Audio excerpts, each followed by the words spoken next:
1er mars 2024. C'est donc le premier jour du mois de mars.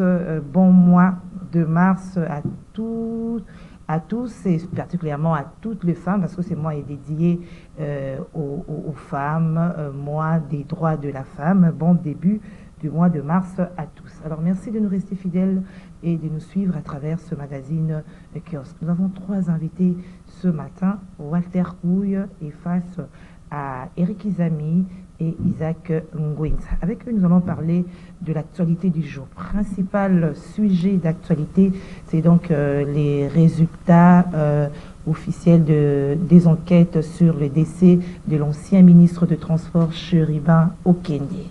Selon les révélations du procureur général près la cour de cassation, Cherubin Okende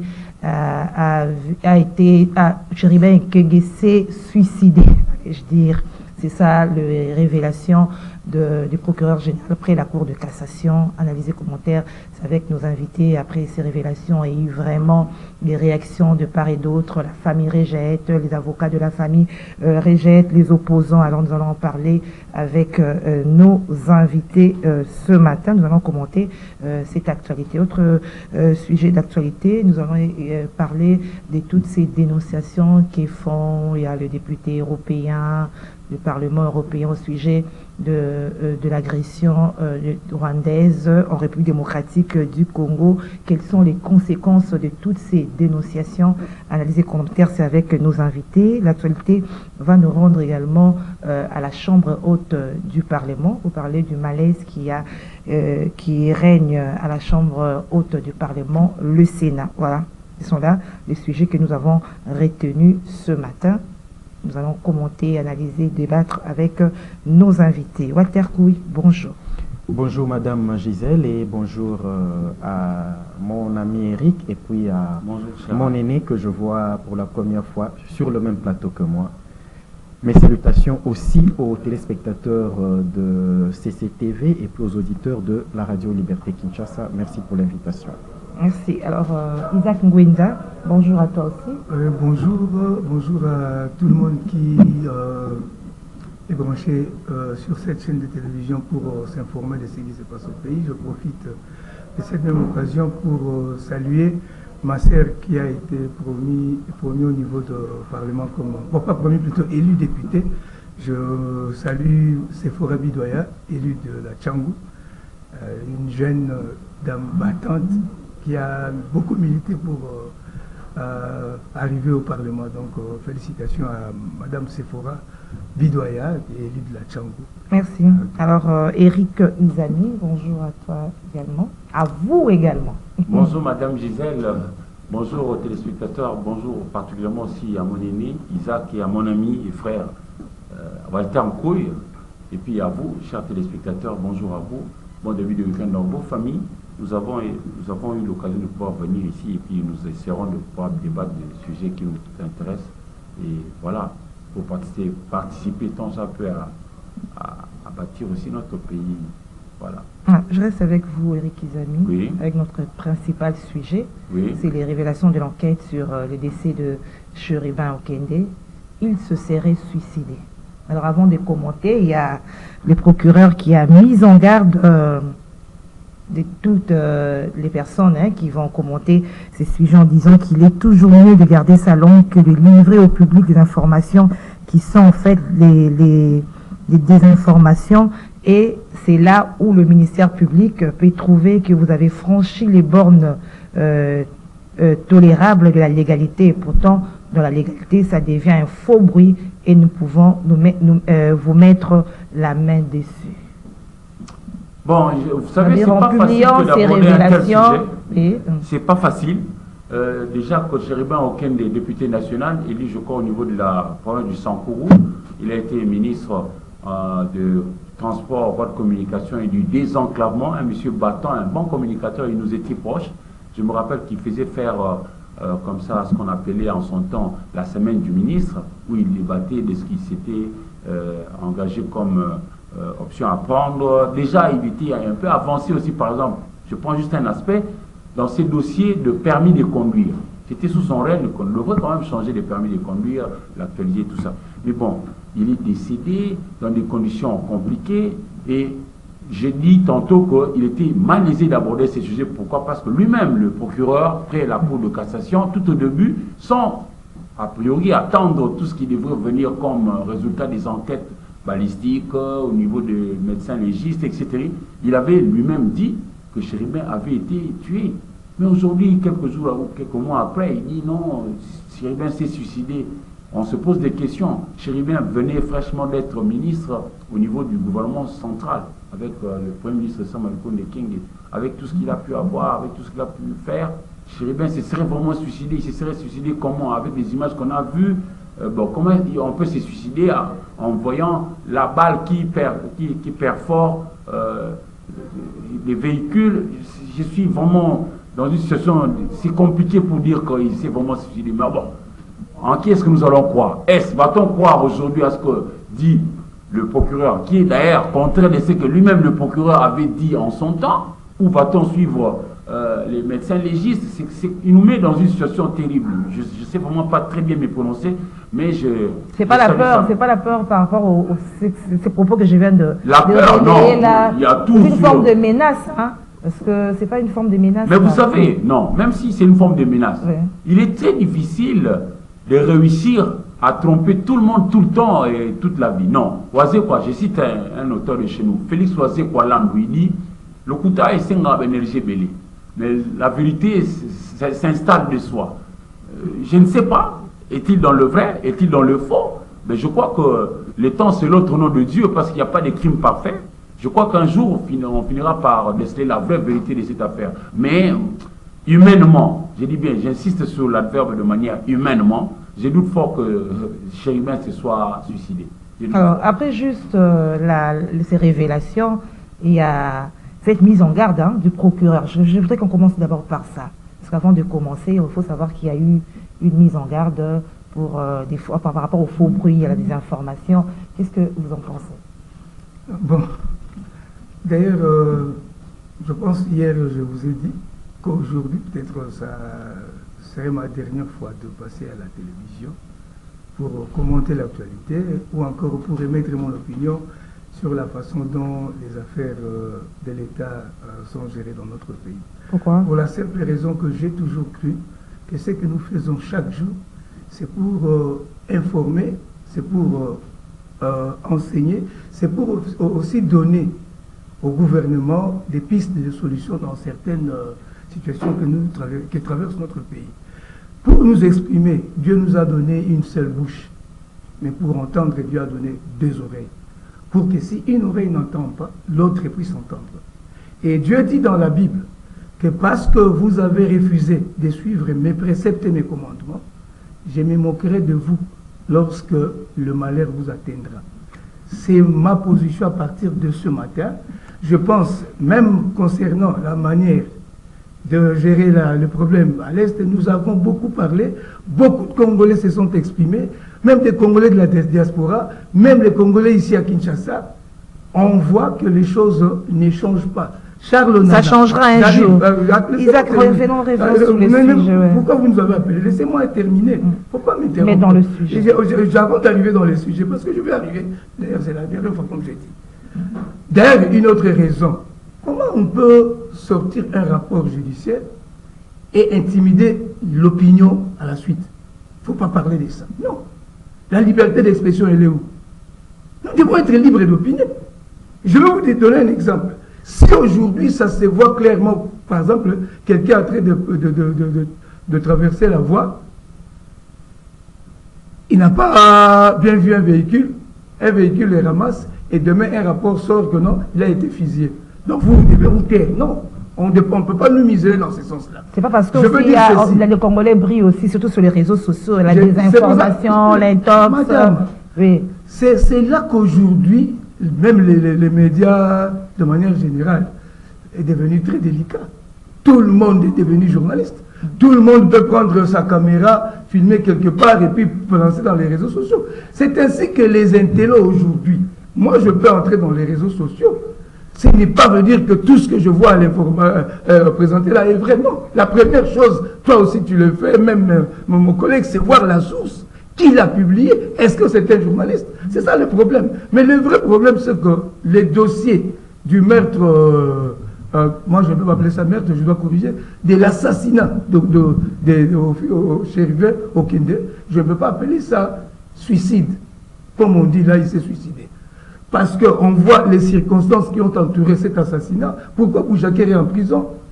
On doit les libérer. Mais il y a eu des enquêtes. Il semble-t-il qu'il y a aussi les Sud-Africains, même la MONUSCO qui était associée à ces enquêtes. Les Belges, c'est pas seulement les Congolais. On n'a pas encore vu les résultats de toutes ces enquêtes. Et aujourd'hui, on entend un communiqué par rapport à ça pour dire qu'il a été suicidé. Madame, vous savez, c'est seulement au Congo que les ridicules ne tuent pas. Certaines choses, avant de le faire, il faut réfléchir. Il va se suicider pour quelle raison? Ça, c'est un. Vous n'avez jamais entendu le mot suicide? Non, j'ai dit pour quelle raison. Est-ce que sa famille peut accepter un tel jugement? Moi, je pense que, même si en droit on dit que la politique influe sur le droit, dans certains cas, sous autres échelles, nous voyons procureur, magistrat démissionner aussi. Merci. Moi, Walter Couille, sur cette mise en garde du procureur, qu'on reste d'abord là. Non, c'est qu'on veut encore cacher quelque chose. On ne peut pas priver aux Congolais leur droit de commenter une information publique ou une décision de la justice. Non. On ne vient pas dire que ce que le procureur a dit est faux, mais les gens ont cette latitude, cette liberté garantie par la Constitution de commenter ce que lui a dit. Il ne peut pas intimider, cette intimidation date depuis le premier jour. Rappelez-vous, Peter Tiani a été convoqué auprès des services de sécurité, disant que c'est lui qui avait annoncé la mort de Chérubin au Kende avant même que ce dernier puisse mourir. Notre confrère Peter Tiani, il avait été convoqué. Apparemment, il y a plusieurs zones d'ombre dans ces macabres assassinats du député national ou ministre honoraire Chérubin. Cette façon de procéder ou d'intimider l'opinion publique ou les Congolais démontre à suffisance qu'il y a beaucoup de zones d'ombre où ceux qui ont dit ce qu'ils ont dit ne disent pas la vérité. Vous allez constater que même dans le monde de magistrats, les gens ont rigolé en apprenant la publication de ce rapport. J'ai suivi l'avocat de la famille qui est passé sur Top Congo, une radio qui m'est chère, disant que la famille n'était pas informée. Et pourtant, ça recommande que la famille soit d'abord informée avant que ça ne soit publié. Et même si la famille était informée, la famille a aussi le droit d'émettre des doutes ou de demander une contre-expertise. C'est cela. Autre élément, on dit qu'il s'est donné la mort. Mais voyez les photos qui ont circulé depuis le matin où on a trouvé son véhicule et son corps. La photo, je crois, prise par un policier parce qu'à partir de la glace du véhicule, on voit l'ombre de celui qui prend la photo sur l'impact de la balle qui a touché le véhicule. On constate que la balle part de l'extérieur vers le véhicule. Son avocat dit que sur le corps ou les vêtements de Chérubin, il y avait des traces de sable. Dans ma compréhension, selon le rapport publié, c'est que Chérubin a roulé dans le sable, il s'est tiré une balle, il est rentré dans le véhicule pour mourir en paix. Non, parce qu'il était traumatisé, parce que mais c'est ça. Il était stressé, parce qu'on a trouvé un agenda dans son bureau où il est mentionné « Je suis au bout du rouleau ». Mais non, mais je suis voyez, j'ai vu, voyez les photos prises sur les différentes signatures et l'écriture. Même si vous n'êtes pas graphologue, ça saute aux yeux que ce n'est pas la même personne qui a signé. L'agenda. Oui, c'est pas. Voyez bien. Vous savez la signature des... Mais c'est sur les réseaux sociaux. Ce que vous dites là a été publié sur les réseaux sociaux. L'écriture n'est pas la même. Même si vous n'êtes pas graphologue, ça saute aux yeux. Mais moi, j'ai constaté que Chérubin s'est logé la balle de l'extérieur en tirant sur son véhicule. Après, il est monté, il a mis sa ceinture et il s'est endormi. Attendez, Walter. C'est ce que nous Attendez, devons Walter. comprendre. Je reviens sur les gens qui ont été associés dans ces enquêtes. On parle de Sud-Africains. Eric a ajouté les Belges. Hein. Oui. On parle aussi de la MONUSCO. Dans tous ces mondes-là, vous ne croyez pas. Même nos experts Les congolais. Sud-Africains ont fuité l'information. Comment ça? Vous et moi, nous avons appris que le corps de Chérubin avait été lavé avant même que l'autopsie ne soit opérée. Ça, vous avez appris ça. Les Belges n'ont pas fini l'enquête. Donc, il y a eu beaucoup de zones d'ombre dans ce dossier ou ce feuilleton. C'est depuis le mois de juillet, un député national tué dans la capitale. Depuis le mois de juillet, on ne sait pas qui l'a tué et à la dernière minute, on dit qu'il s'est lui-même logé la balle. On a dit au départ que ce n'était pas une balle. On avait dit plusieurs balles. Mais quand vous tirez, une seule balle suffit pour mourir. Vous n'avez pas vous tiré 4 fois. 4 fois, je dis bien. Non, mais hier, on a dit qu'il n'y avait qu'une seule balle. C'est pas facile. Il n'a pas été... Mais au premier jour... Et celle qui se trouve sur la vitre... Et celle qui se trouve sur la vitre du véhicule. Parce que si elle venait de l'intérieur pour sortir, il y aurait des éclats. Mais or, elle montre, l'impact montre qu'elle va de l'extérieur vers l'intérieur.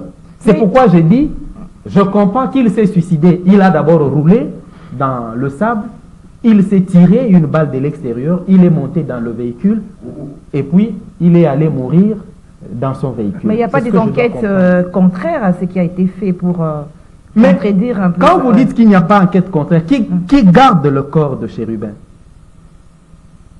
Mais c'est ça. Ceux qui gardent l'enquête de Chérubin, le corps plutôt de Chérubin, ce sont eux-là qui savent qu'est-ce qui s'est réellement passé. Mais comme ils disent que Chérubin s'est donné la mort, j'accepte, mais qu'on laisse la famille faire le deuil. Parce que nous devons commenter, on va continuer à commenter, et même cette maladie, le procureur a refusé. On va continuer à commenter. Je finis par dire que le président de la République a dit que cette justice est très malade. Rappelez-vous, Joseph Kabila avait révoqué des centaines de magistrats avant qu'ils ne partent. Parce qu'il y avait beaucoup de dossiers sales dans ce corps de la magistrature. Il a révoqué nombreux. Mais qu'est-ce qui s'est passé?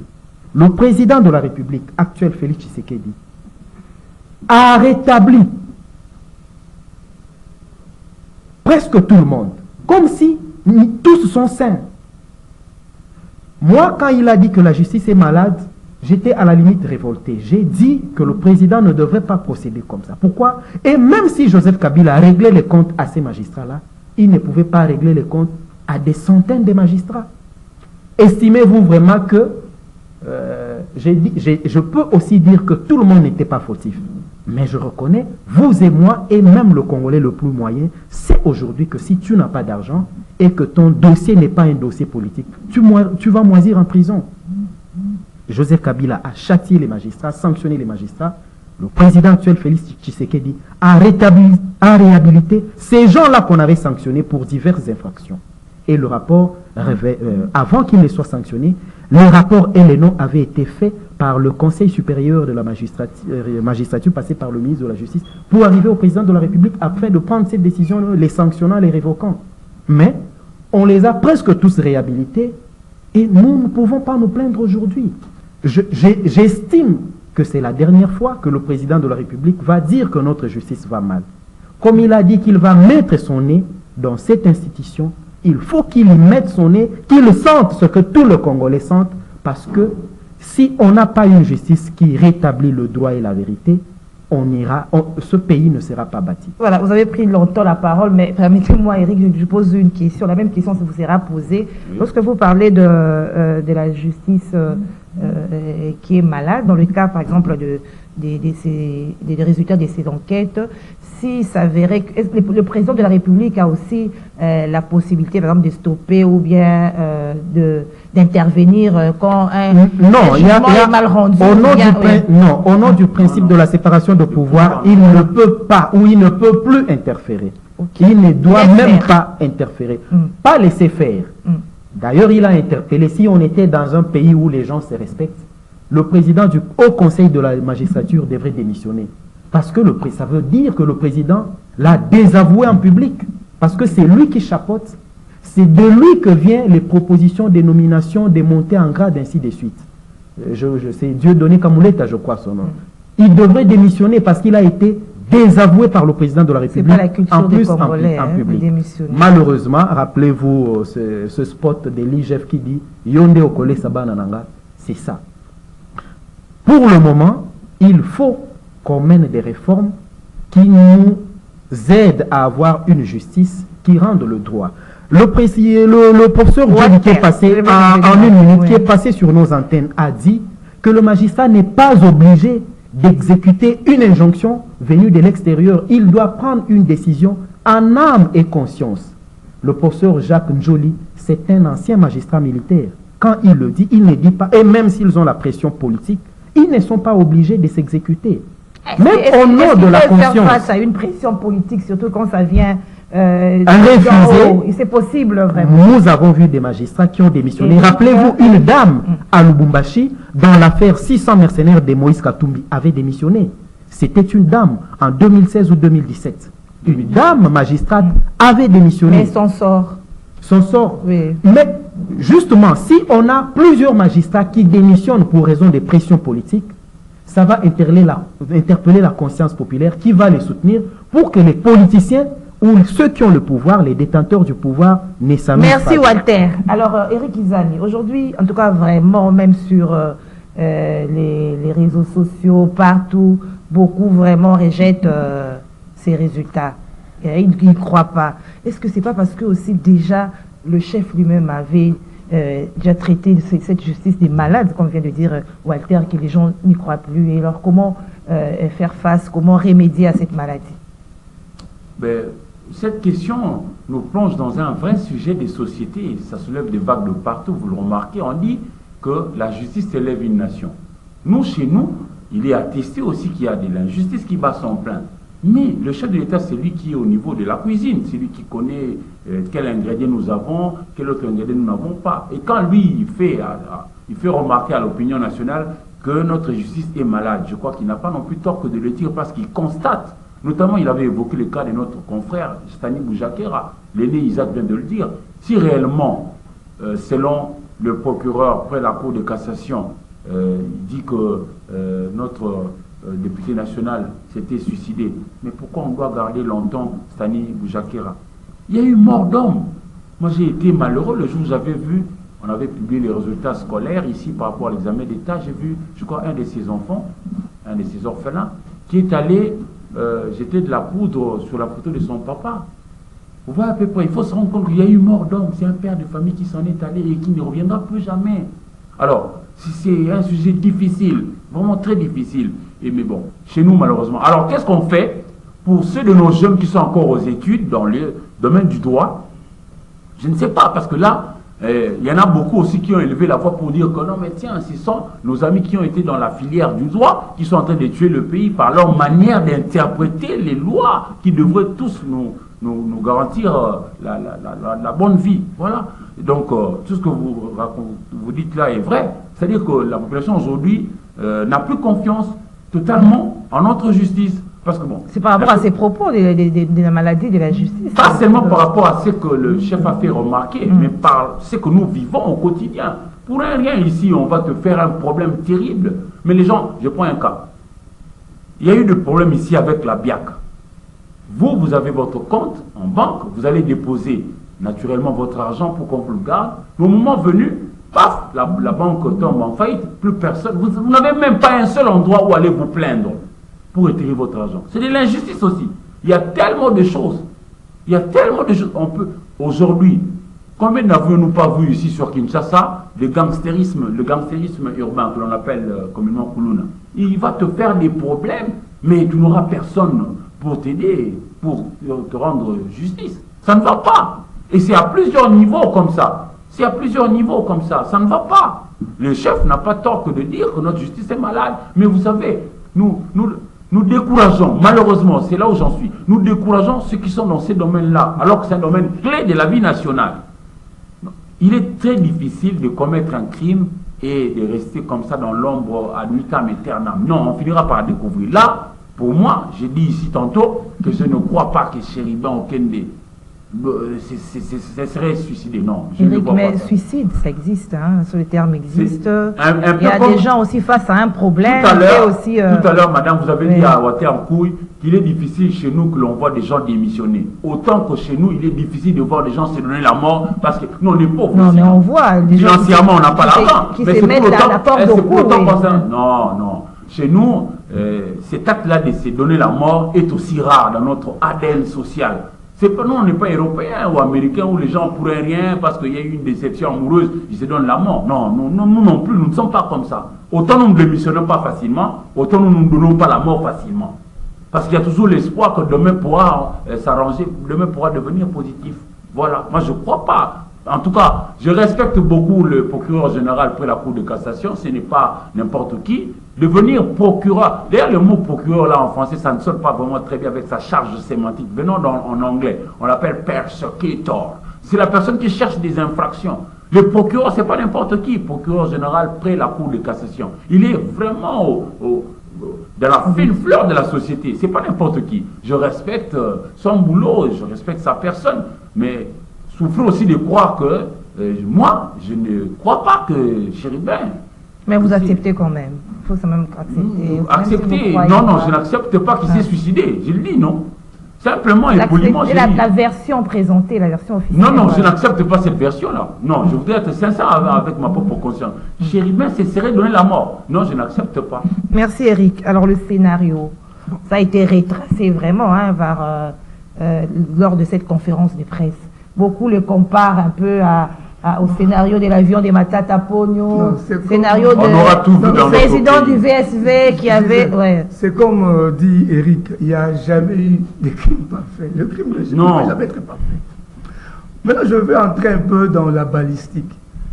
Dans la balistique, une balle se dirige vers une cible bien déterminée. Quand vous voyez sur la vitre, c'est-à-dire il y a eu la première tentative, c'était de l'extérieur.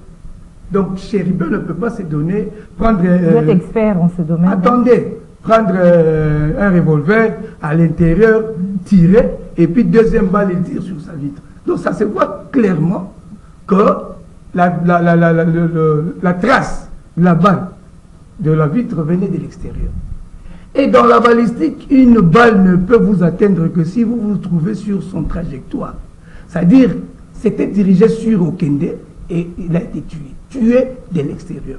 Je ne pourrais jamais accepter la théorie d'un suicide parce que le suicide, c'est le fait de se donner volontairement la mort. Moi, je ne crois pas.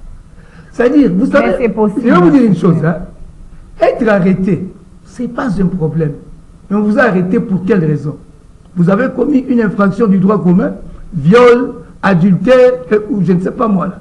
Mais lorsqu'on vous arrête parce que vous avez dit la vérité, même la population, sous notre cieux, la population va descendre pour dire, vous ne pouvez pas arrêter ces messieurs. Il n'a rien fait. Sous d'autres cieux, il peut y avoir une marche nationale, libérez-les, il n'a rien fait. Pourquoi vous devez l'arrêter? On ne peut pas avoir la politique d'intimidation, non. Bon, maintenant je vais parler. Quand le chef de l'État reconnaît que la justice est malade, madame, moi je vais vous dire, c'est vrai, la justice est malade. Je vais vous donner un exemple. Quand un député en fonction, dans un pays où on est dans un régime démocratique, dans un état de droit, où la loi doit être au-dessus de tout le monde, vous êtes député, quelqu'un vient travailler chez vous, à la fin du mois, vous ne voulez pas payer cette personne parce que vous bénéficiez de l'immunité, parce que tu sais que la justice n'existe pas. Et je parle maintenant de Steve Mbikaï, le député. Nous sommes en train de parler de la justice. Il me doit $350 de salaire. Ça peut aujourd'hui 10 ans. Non, laissez-moi parler, Gisèle. Laissez-moi parler, c'est un dossier judiciaire. C'est pour confirmer que la justice dans notre pays, moi je dis, n'existe pas. Je suis journaliste. Si je croyais en notre justice, j'allais traduire Steve Mbikaï, député, en justice. D'abord, il bénéficie d'une immunité parlementaire. Donc ça lui permet de faire de dégâts. Il sait qu'il est intouchable, il est député. J'ai écrit au Parlement plusieurs fois. Parce qu'ils ont un comité qu'on appelle comité des sages qui tranche ce genre de problème. Député national et puis réélu. Si Steve Mbika il savait que la justice existe au pays, vous travaillez sur votre pays, je ne veux pas de problème. Parce qu'il sait qu'il a l'argent pour corrompre les magistrats. Et puis, il a même voulu m'envoyer à Makala quand je réclamais mon argent.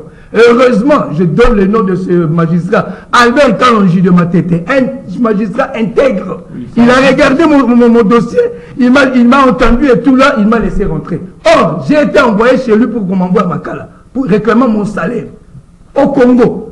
C'est pour cette raison, quand le chef de l'État dit que la justice n'existe, est malade, la justice est malade.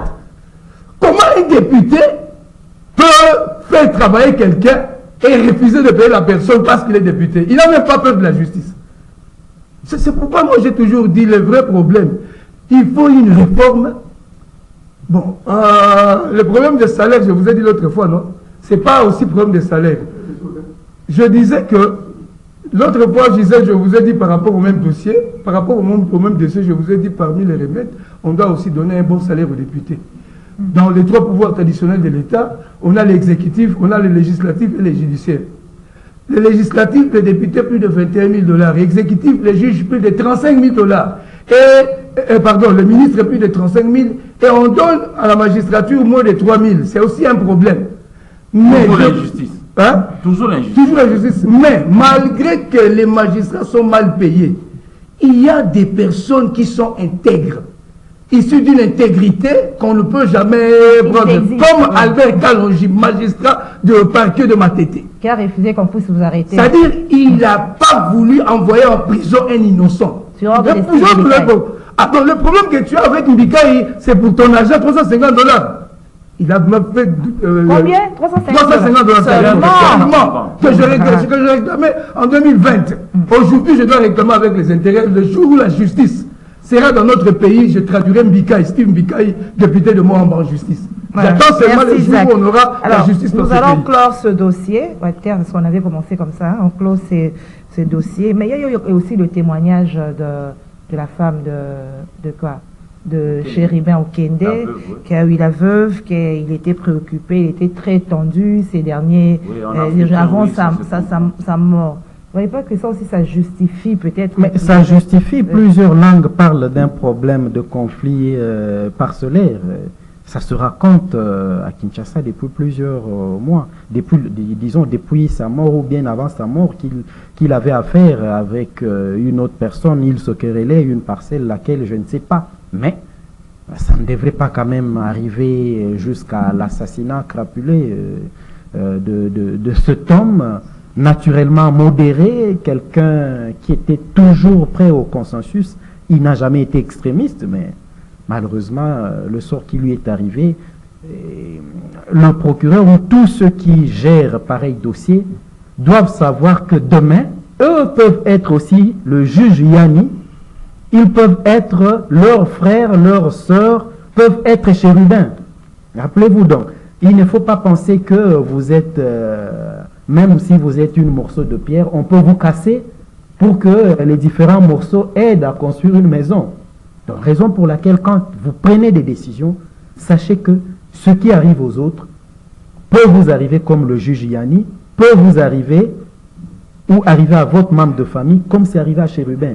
Raison pour laquelle pas de pression, travailler d'une façon consciencieuse. Je me dis même les Sud-Africains ou les Belges risquent de tomber en apprenant ce qui s'est passé, mais c'est ça qu'on nous dit que c'est le rapport officiel.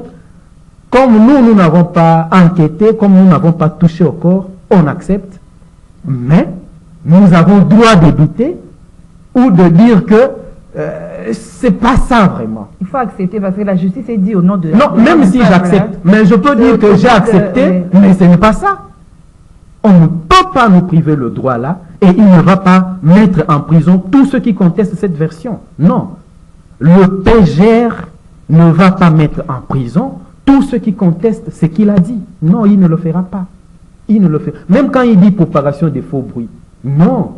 Ça, c'est pour nous intimider ou intimider les Congolais. Vous voyez, il a préparé l'opinion pour que les gens ne disent pas autre chose contrairement à ce que lui a raconté. Non.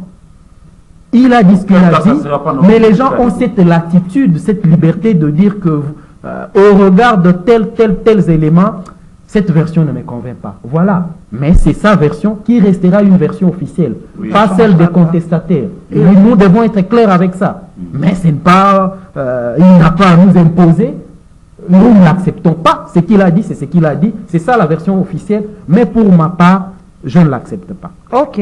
Alors, on va dire comme Chancel Mbemba, la justice de Dieu et Anna. On passe à un autre sujet.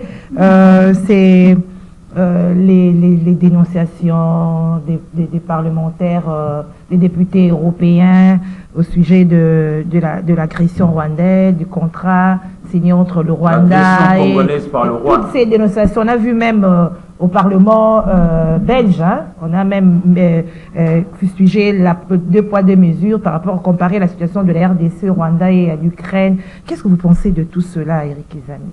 Je pense que nous-mêmes, nous devons apprendre et donner toujours une bonne image de notre pays. Je vis à notre Parlement. Parce que je salue ce qu'a dit le député européen d'origine française, Thierry Mariani, qui a pris quand même la part du Congo, disant que l'Union européenne dans son ensemble, lorsqu'elle est devant les intérêts du Rwanda, elle fait tomber tout le principe des droits pour donner la part belle au Rwanda, alors que tout le monde au niveau de l'Europe, et tout le monde sait que c'est le minerai que l'on vole en République du Congo. Pourquoi est-ce que j'évoque l'image?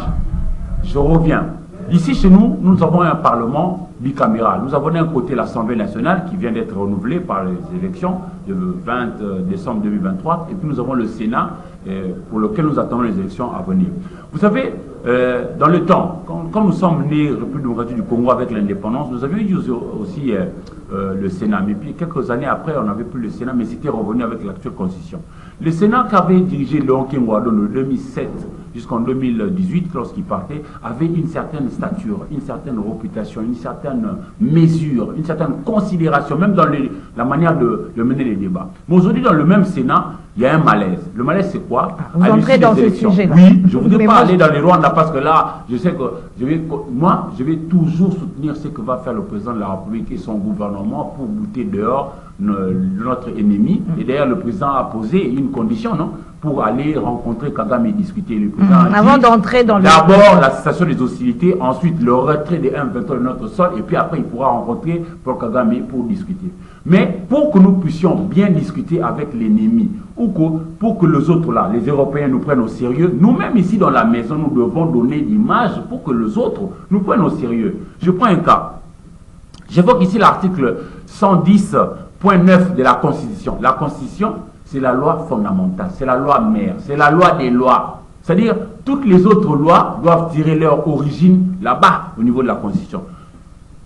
Ici, il y a eu élection, le président a été voté député national, le vice-président... Là au Sénat. Oui. J'aimerais qu'on puisse faire un tour sur le sujet de dénonciation des députés. Aurons-nous le temps? Et je reviens à vous par rapport à ça. Aurons-nous le temps? Alors, est-ce que oui, on aura le temps, juste une minute. Est-ce que c'est rassurant? C'est rassurant? Est-ce qu'on peut compter sur toutes ces dénonciations? Non.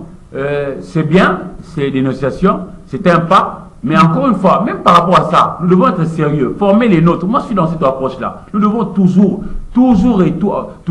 former notre armée pour que notre armée soit réellement républicaine, nationale, professionnelle et dissuasive. Qu'on donne le moyen. On a parlé ici de l'injustice, encore une fois. Combien donne-t-on à un député national, combien donne-t-on à un ministre, et combien donne-t-on à un militaire ou à un policier, à un maître d'école primaire, et de surcroît même à un médecin qui nous soigne nous tous. Nous devons quand même essayer de rééquilibrer les choses.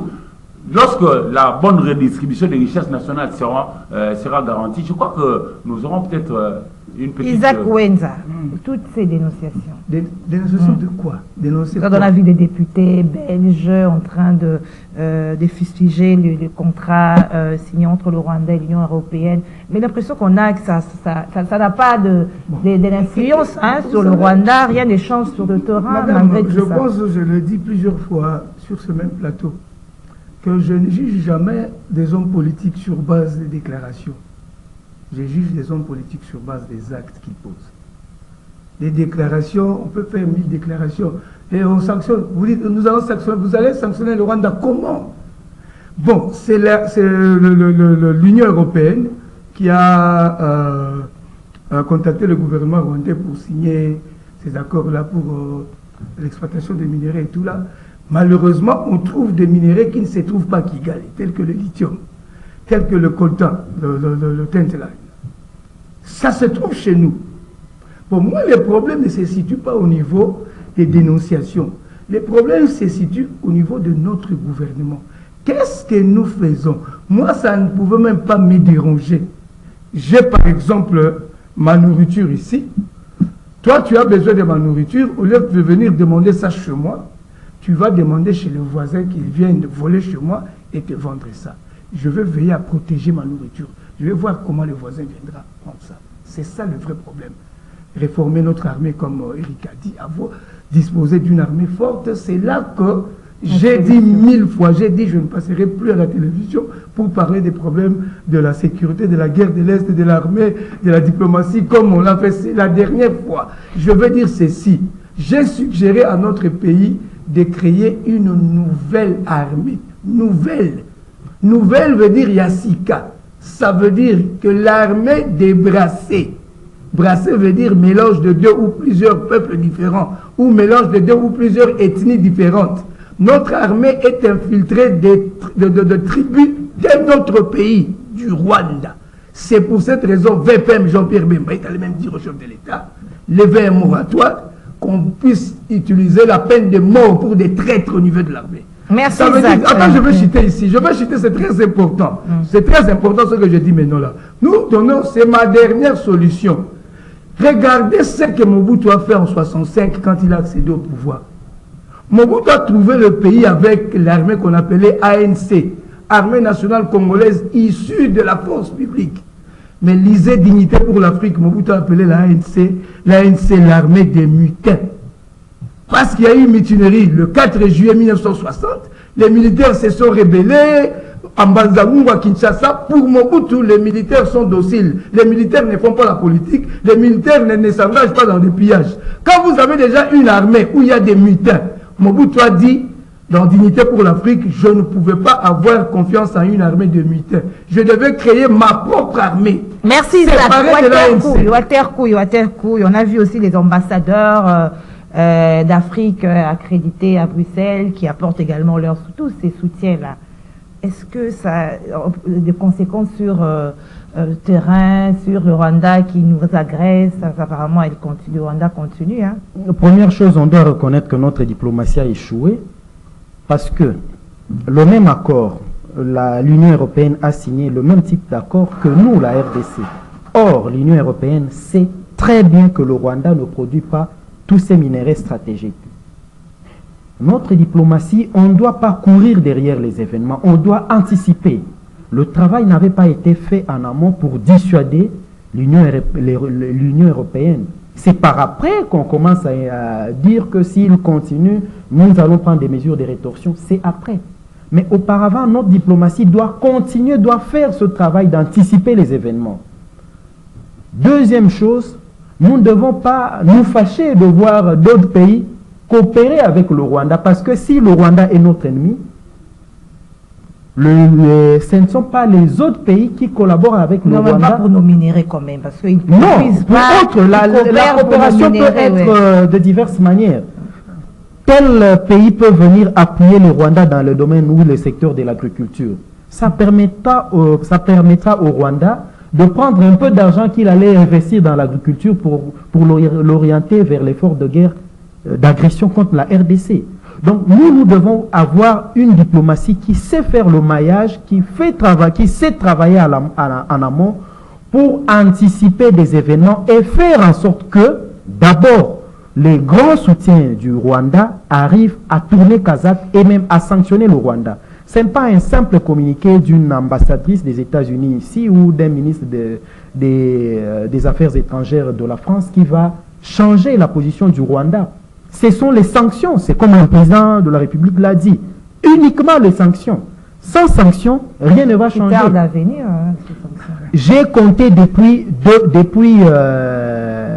que le Bunagana est tombé jusqu'à ce jour, l'ambassade des États-Unis, la France, les États-Unis, disons, ces 3 ou 4 pays-là ont déjà publié plus de 10 communiqués contre le Rwanda, condamnant l'implication du Rwanda en RDC. Mais les résultats, au bout des courses, nous avons quels résultats? Sur ce même plateau, je disais que nous ne devons pas nous fier aux déclarations, aux avis de la communauté internationale, parce que, voyez la situation entre Israël et Gaza depuis 1948, c'est plus de 1000 résolutions des Nations Unies condamnant l'agression ou la colonisation de l'État d'Israël contre Gaza, mais jusqu'à ce jour, la colonisation continue. Toujours pas au bout du tunnel. Voilà. Donc nous devons faire en sorte que ceux qui soutiennent le Rwanda aujourd'hui changent de position au lieu de soutenir qu'ils sanctionnent le Rwanda pour que ce pays arrête d'agresser notre pays. Et chez nous, un peu de sérieux aussi. Ah ben voilà. Alors, ce qui nous manque, c'est le sérieux. Vous avez parlé ici pour l'armée, mon aîné parlait de l'armée. Bâtir l'armée, ça prend du temps, mais ça nécessite le sérieux. Si nous n'avons pas le sérieux, si nous voulons avancer toujours avec l'armée des clans, notre pays n'aura pas une armée républicaine. Mobutu a laissé une armée des clans. Nous avons vu l'arrivée de l'AFDEL avec des rébellions. Tous ceux qui étaient chasseurs en brousse, parce que c'était des braves chasseurs, sont devenus des colonels et des officiers dans notre armée. Ce n'est pas comme ça qu'on forme l'armée. Nous devons avoir des gens instruits, bien formés et pas les ratés de la société. Parce qu'en son temps, quand mes grands-parents ont fait l'armée, c'était les gens les enfants des magistrats, les enfants des médecins, des avocats, des élites. Allez faire l'armée comme l'enfant de Mobutu. Ce n'était pas tous les rebuts de la société qu'on devrait retrouver dans l'armée et la police.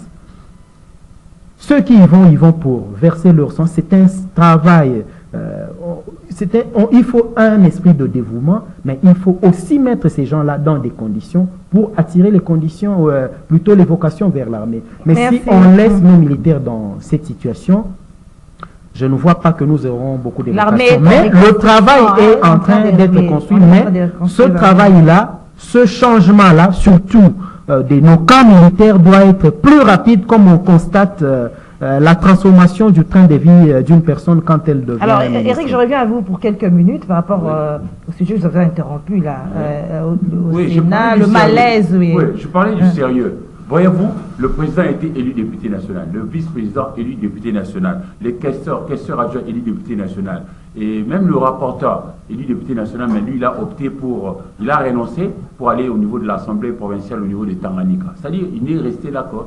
Celui qui a été deuxième vice-président, Sangouma Mossai, qui lui a été élu député national dans la ville de Gemena, au sud du Bangui, mais il a opté de rester au Sénat.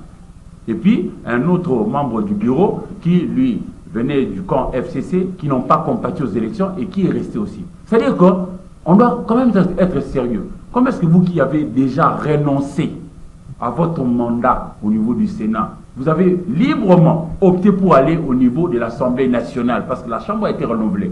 Comment voulez-vous encore créer quelque chose qui pourrait jeter... Qui ça? C'est-à-dire quoi? Bahati veut revenir encore au Sénat. Par rapport... Depuis qu'on a dit au Premier ministre de pouvoir continuer avec les affaires courantes... Oui, c'est pas la raison pour laquelle il veut revenir, parce qu'il y a la lettre nidирkable du chef de l'État, ouais. Justement, c'est comme ça que je nous appelle au sérieux. Nous devons renvoyer une image des gens sérieux. Voilà. Donc je voudrais que l'on puisse respecter ce qui est dans nos différentes lois. Et je crois que comme ça, les gens seront bien gardés. Il ne faudrait pas ici tirer à gauche, tirer à droite, faire des coups de tête aux syndicalistes. Non, non, respectons ce qui est là dans la loi. Le problème en fait c'est quoi? Moi, je suis dérangé par l'image qui est détruite. De cette chambre, j'ai énuméré ici comment est-ce que les gens l'ont vu lorsque Kemou était là. Tous ici, on a vécu dans cette ville, dans ces pays ici, non? Mais est-ce que l'image que l'on renvoie aujourd'hui, elle est bonne? Avec des guéguerres, ça ne va pas. Comment est-ce que les autres vont nous respecter? Parce que quand il faut aller négocier, par exemple, avec l'ennemi, nous devons être sérieux, sinon on va toujours nous rouler à gauche et à droite, et on ne nous prend jamais au sérieux, parce que nous-mêmes, dans la maison, on ne respecte pas d'abord ceux qui devraient nous régir. Je voudrais que l'on puisse respecter, que l'on laisse à la personne qui avait opté pour rester au Sénat de pouvoir continuer, et puis après, on verra. D'ailleurs, ça ne durera pas longtemps, parce que les élections doivent arriver pour le Sénat, et même pour le gouverneur et le vice-gouverneur. Les élections là que la CENI a dénoncé, hein, déjà des cas de corruption, Eric. Il y a des cas de corruption, Eric, qui a été dénoncé. Ça, c'est la CENI qui a tiré la sonnette d'alarme, et je crois que c'était aussi bien que de dire... Un mot en rapport avec ce qu'Eric venait de dire ici, mais ce problème-là de Bahati et Sangouma, c'est maintenant presque dans certaines institutions. J'ai vu des gouverneurs élus députés rentrer encore gouverner. Les cas sont les gens comme Fifi Masuka et les députés nationaux, et les députés provinciaux, et les gouverneurs de province, et les vice-gouverneurs. Pas seulement un, il y a celui du Kasaï est rentré gouverner, celui du Kasaï central est rentré gouverner. C'est une situation générale à travers les provinces. Le communiqué du cabinet du président a jeté le flou, comme l'avait jeté en son temps l'arrêt de la Cour constitutionnelle qui accordait, entre guillemets, aux députés la liberté d'échanger des partis politiques autant qu'ils le voulaient.